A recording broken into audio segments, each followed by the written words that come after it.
we're revisiting today the collection of Joseph Conrad stories in the Tales of Land and Sea volume that we looked at before. And the story I want to look at specifically today is Freya of the Seven Isles. There's a wonderful passage in that story, somewhere near the middle of the book. The passage really serves as a pivot point within the story. It's the culmination of action that happens. It is the segue point between the lead up of the character orientation in the first part of the book, and then what falls out after that pivot point, the climax really of the story, what falls out after that. To understand the scene, that I want to look at, we really need to get a grasp of the characters. So let me walk through some of the characters in the book. There's four main characters really. There's first Freya, the namesake of the story, and really each of these characters they're archetypal of certain characters that you find in here and there throughout literature. Freya is the strong-willed, independent woman type. She's a young woman in the story.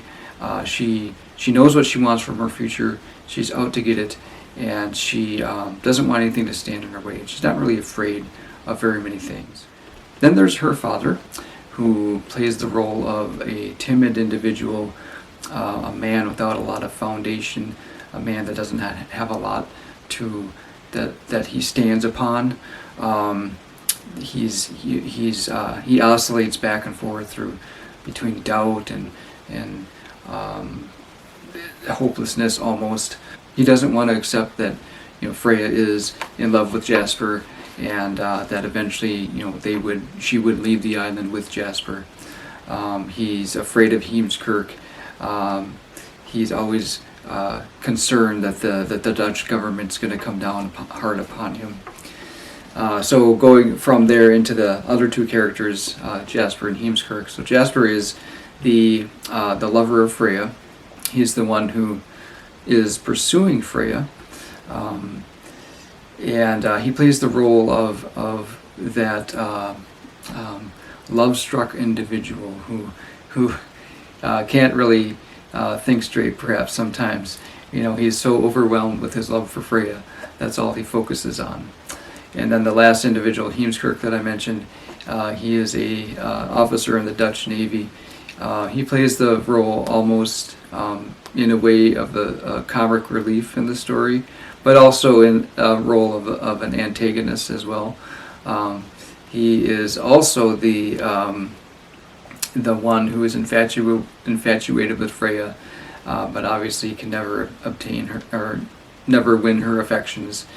He's an older individual, overweight, not that handsome as the book describes, and because of that, he gets to the point where he's just, the turmoil inside, because he knows that Freya loves Jasper and she would never love him. And he's so infatuated with her, and it just builds up inside of him, leads him to some unfortunate actions. So with those character descriptions, I should also kind of spell out a little bit of the story, of the plot, the storyline, in the setting. This takes place back in the late 1800s, thereabouts, I believe, back in the time of colonialization. Specifically the setting is down in the what is now like the Indonesian archipelago, eastern Indian Ocean, thereabouts. And England and Holland are actively involved in colonization down there. Like I mentioned, the Dutch government or the Dutch militia is down there, kind of providing security and some type of order especially for its Dutch citizens down there.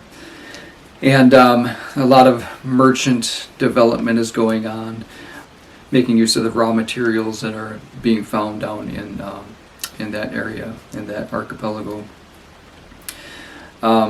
Freya and her father live on an island, one of the seven isles down there. And Freya's father, old Nelson, or Nielsen as the book says, Old Nelson is a retired merchant. He at one point sailed around the area on his own and was a merchant, delivering cargoes here and there. And he's now retired on an island. He grows tobacco as one of his means of income. Jasper is a merchant at this time, what Old Nelson used to be. And Jasper has a ship, the Bonito, which plays a very important role in the story. And actually, we should look at that a little bit. He sails about, just like Old Nelson did at one point as a merchant, making deliveries here, picking up cargo there. And then Heemskerk, as I mentioned, is an officer in the Dutch militia. And, kind of patrols around, maybe sometimes puts his nose in other people's business type of thing. The character development in terms of, how these people all come into play. I think it's laid out in the book that, Freya being one of the white women down there, probably not a lot of them, those of the European descent, they come to know her, and Jasper is fortunate to win her affections. And Heemskerk comes to know her, and again, going back to what I said, he wishes he could win her affections, but he could never fill that role, and so it eats away at inside of him. And then there's the Bonito, which is Jasper's ship, as I mentioned, and it plays a role of a fifth character almost in the story. It's the connecting point between Jasper and Freya. It is the character that unites them in their love. And without the Bonito, we see in the end of the story that their love has nothing to stand upon. So actually, I'd like to look at that in a few passages, almost rapid-fire passages, because in the early parts of the story, Conrad really builds up the position of the Bonito between them and the important role it plays. So I want to look at some of those passages. So as I mentioned, we'll go through these in quick succession. They're short little passages, but I think it's important to see the Bonito and the role it plays. This one, it says, when Jasper went on board at night and laid his head on the pillow, he should feel that he was as near as he could conveniently get to his Freya, slumbering in the bungalow. Freya and her father live in a bungalow on the island, as I mentioned. Did you ever, it says, and mind, that brig was the home to be their home, the floating paradise, which he was gradually fitting out like a yacht to sail his life blissfully away in with Freya. So as we see, it says, the brig was the home to be their home, the floating paradise. So right there, at the very first introduction of the Bonito, we see that it's something that Jasper and Freya are depending upon, to be the future for them. Next passage, just a page over. This is when Jasper and Freya are at one point at the bungalow, looking out across the island and out into the bay at the Bonito. It says, side by side on the veranda. They must have been looking at the brig, the third party in that fascinating game. Without her, there would have been no future. She was the fortune and the home, and the great free world for them. So there, right in there, it says, the third party in that fascinating game. Without her, there would have been no future. So right there, Conrad is spelling it out. I mean, we see that. We can see it as we read through, but in those words, he spells it right out. What the Bonito serves as in the story. And again, just one more page over, it says, Jasper's feelings for the brig and the girl were as indissolubly united in his heart as you may fuse two precious metals together in one crucible. And these flames were pretty hot, I can assure you, and induced in him a fierce inward restlessness, both of activity and desire.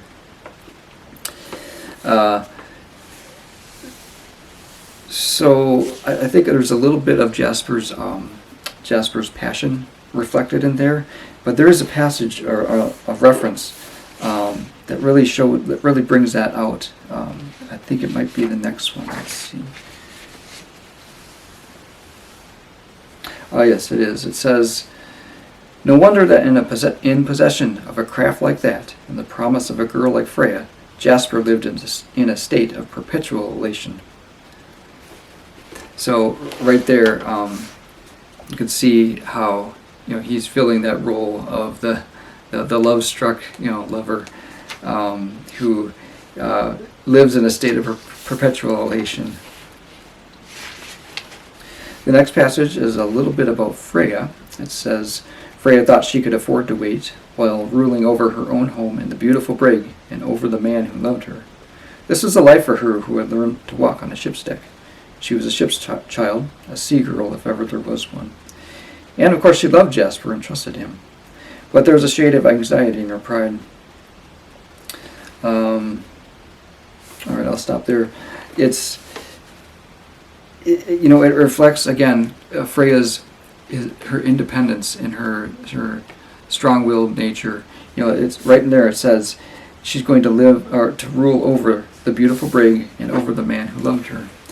Now, we tell that Freya doesn't really want to rule over Jasper, but her independence comes out in this passage, I think. And then again, one more page over. Jasper dismissed my caution with a laugh and an elated gesture.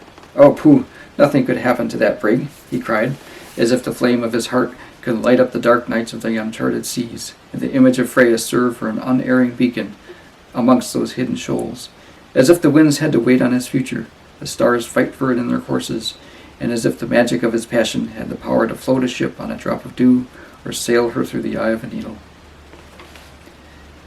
Simply because it was her magnificent lot to be the servant of a love so full of grace, as if to make all the ways of the earth safe, resplendent, and easy. I almost stopped, but then I saw that reference there, the ship being the servant of a love so full of grace. Even Jasper could tell, in this little paragraph, that their future together, his love for Freya was dependent upon the servant of the Benito, or the service of the Benito. The Benito being there to become their home, to become their future. And then I think one more I wanted to look at. Okay, yes, right here. This is when the not the main character, the narrator of the story is talking. The narrator is almost a sixth character in the book. The story is told in first person. He plays a role of being a friend to Jasper and to Freya and to Old Nelson. And kind of relating the story as it goes along, although we never are given his name. It says, we agreed that he was too reckless. Jasper was too reckless in many ways. Luckily, the brig was equal to the situation. Nothing apparently was too much for her. A perfect darling of a ship, said Miss Freya. So again, nothing is too much for the Benito, and it just shows how much dependence they're putting on the ship. That was it for those passages, but I wanted to call those out because if you're familiar with the story, you'll know at the end of the book, the Benito is shipwrecked on some shoals. Jasper is taken into custody, in a sense, by Heemskirk at one point as he's sailing about.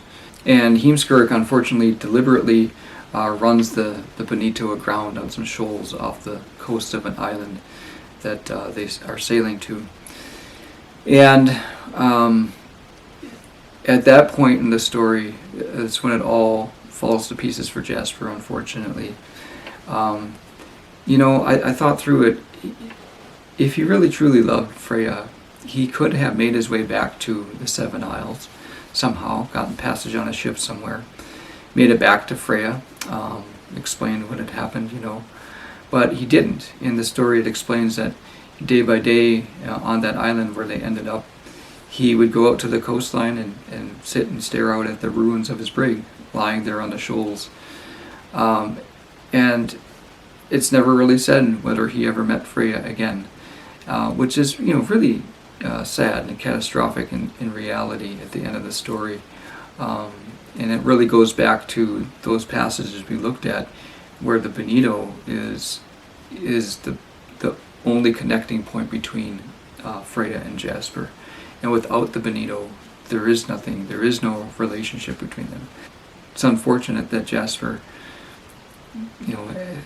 lived in that situation. And you almost wonder, what would Freya have said or thought if she had heard the news.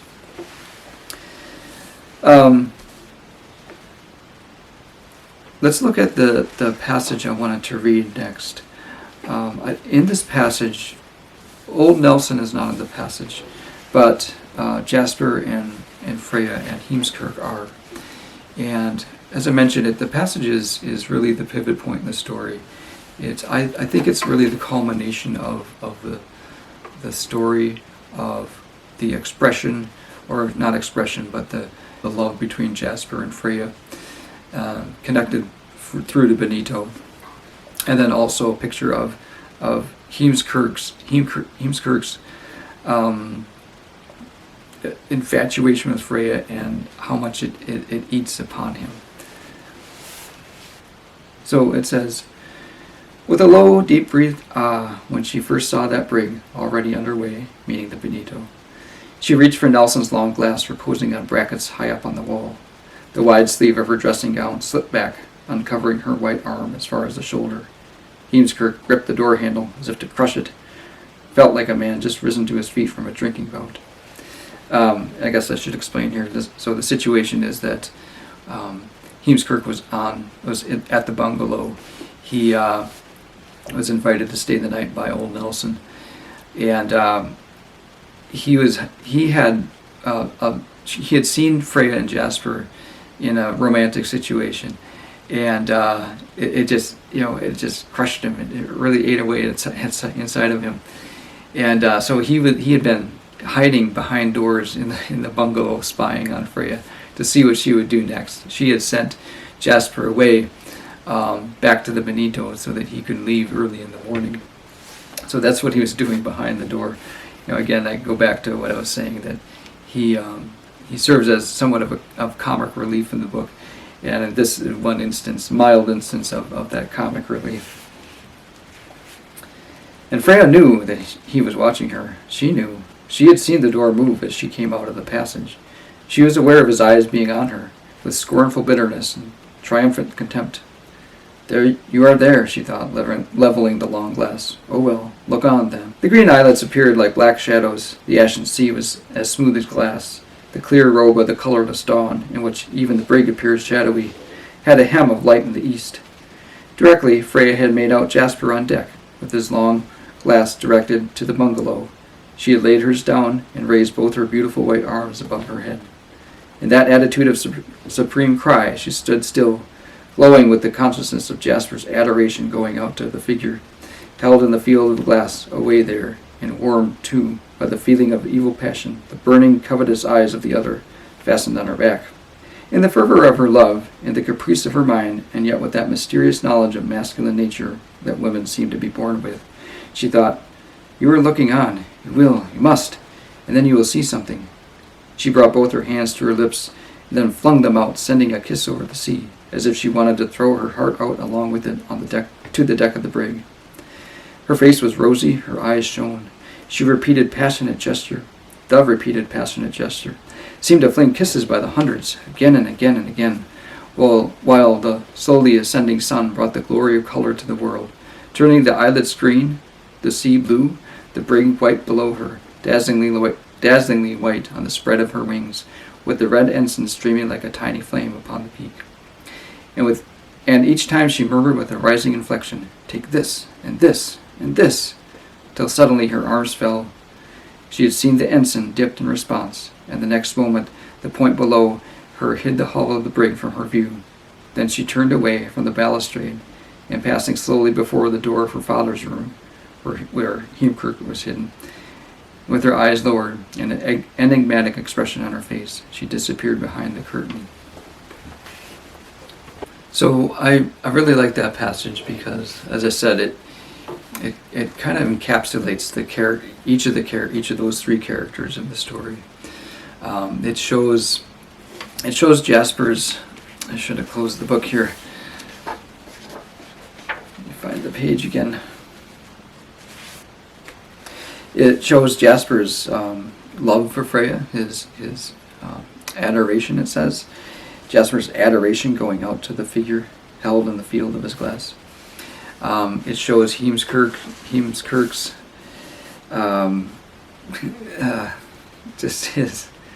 just the way that his infatuation with Freya eats away at him. It really crushes him. In the passage or the sentence it says.